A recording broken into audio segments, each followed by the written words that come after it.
ಪ್ರತಿ ವರ್ಷದಂತೆ ಈ ವರ್ಷವೂ ಕೂಡ ಹೋಳಿ ಹಬ್ಬವು ಸವಣೂರು ತಾಲೂಕು ಹುರುಳಿಕೊಪ್ಪ ಗ್ರಾಮದಲ್ಲಿ ಸಂಭ್ರಮ ಸಡಗರದಿಂದ ಜರುಗಿತು.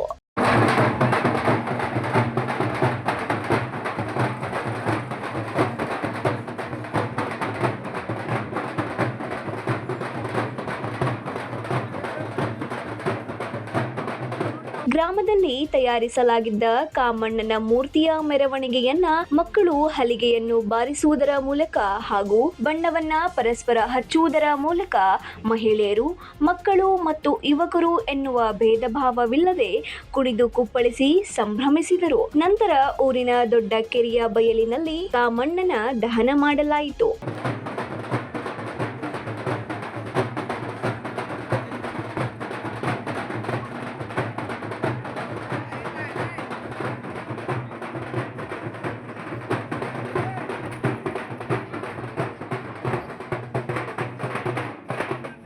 ಈ ಸಂದರ್ಭದಲ್ಲಿ ಹೊನ್ನಪ್ಪ ಕೊಳ್ಳವರ್, ಭರ್ಮಪ್ಪ ಕಲಾದಗಿ, ಸುಭಾಸ್ ಮಜ್ಜಿಗೆ ಎಕ್ಕಪ್ಪ, ಬಿಜ್ಜೂರು ಮಂಜು ಕೊಪ್ಪದ್, ಬೀರಪ್ಪ ಕೊಳ್ಳವರ್, ಮಾಂತೇಶ್ ಪೂಜಾರ್, ಬಸವರಾಜ್ ಮುಸರಿ, ಬೀರಪ್ಪ ಸಂದ್ಲಿ, ಫಕೀರೇಶ್ ಪೂಜಾರ್, ಫಕೀರೇಶ್ ಮಾನೇಗಾರ್ ಹಾಗೂ ಸುತ್ತಮುತ್ತಲಿನ ಊರಿನ ಗ್ರಾಮಸ್ಥರು ಉಪಸ್ಥಿತರಿದ್ದರು.